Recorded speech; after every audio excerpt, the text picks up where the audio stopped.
Hello bachon, let's read this question. This question says that the most gradual change during the evolutionary history of Homo sapiens is traced in option 1 loss of body hair, option 2 walking upright, option 3 shortening of the jaws and option 4 increase in cranial capacity. अब अगर इस question के मैं की concept की बात करूं तो इस क्वेश्चन का जो की कॉन्सेप्ट है वो है बच्चों इवोल्यूशन ऑफ मैन.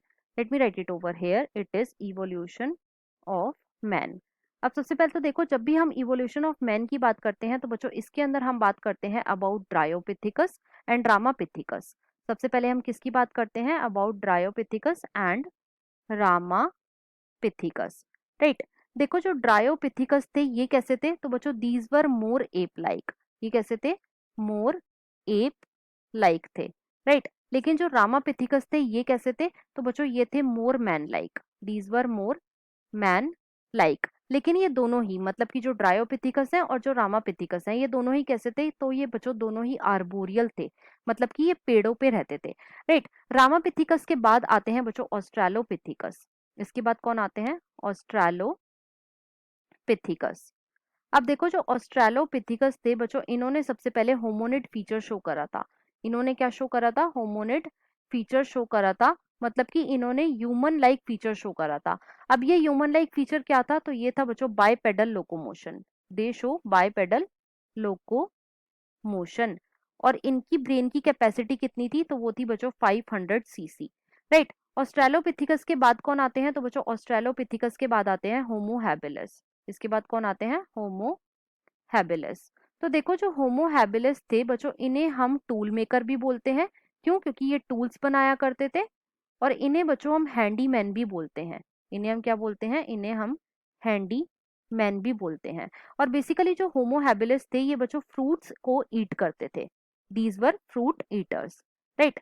और इनकी ब्रेन की कैपेसिटी कितनी थी? तो वो थी बच्चों, it was 650 to 800 CC. It was 650 to 800 CC. Homo habilis के बाद कौन आते हैं? तो बच्चों होमो हैबिलिस के बाद आते हैं होमो इरेक्टस. इसके बाद कौन आते हैं? होमो इरेक्टस. अब देखो जो होमो इरेक्टस थे बच्चों, इन्हें हम क्या बोलते हैं? इन्हें हम जावा मैन भी बोलते हैं. और बच्चों इन्हें हम पैकिंग मैन भी बोलते हैं. इन्हें हम क्या बोलते हैं? पैकिंग मैन भी बोलते हैं. और ये क्या ईट करते थे? तो बच्चों दीज वर मीट ईटर्स. ये कैसे थे? मीट ईटर्स थे. और इनकी ब्रेन की कैपेसिटी कितनी थी? तो वो थी बच्चों 900 सीसी. होमो इरेक्टस के बाद कौन आते हैं? तो बच्चों होमो इरेक्टस के बाद आते हैं निएंडरथल मैन. इसके बाद आते हैं निएंडरथल मैन. तो देखो जो निएंडरथल मैन थे बच्चों, इनकी जो ब्रेन की कैपेसिटी थी वो थी 1400 सीसी. और जो निएंडरथल मैन थे ये बच्चों डेड को बरी करते थे. ये क्या करते थे? डेड को बरी करते थे. और इनके अंदर एक रिलीजियस फीलिंग थी. राइट. निएंडरथल मैन के बाद कौन आते हैं? इसके बाद आते हैं बच्चों होमो सेपियन. और होमो सेपियन क्या है? ये है बच्चों मॉडर्न मैन. अब देखो जो मैन का इवोल्यूशन है, बेसिकली इसके अंदर हमें क्या देखने को मिल रहा है? इसके अंदर बच्चों हमें देखने को मिल रहा है क्रेनियल कैपेसिटी में इंक्रीज. ऑस्ट्रेलोपिथिकस की कितनी थी? 500 सीसी. उसके बाद होमो हैबिलस आए, उनकी कितनी थी? तो वो थी बच्चों 600 से 800 सीसी. होमो इरेक्टस की कितनी थी? 900 सीसी. राइट. और जो निएंडरथल मैन थे उनकी कितनी थी? 1400 सीसी. तो यहाँ पे हम देख पा रहे हैं कि जो क्रेनियल कैपेसिटी है बच्चों, उसका जो साइज है वो इंक्रीज हो रहा है. और यही एक मोस्ट ग्रेजुअल चेंज था during the evolutionary history of homo sapien. Right. अब क्वेश्चन में हमसे यही पूछा गया था, तो इसके अकॉर्डिंग जो हमारा मोस्ट अप्रोप्रिएट आंसर है वो है बच्चों option number 4. So the final answer of this question is option number 4. I hope you understood it well. Best of luck.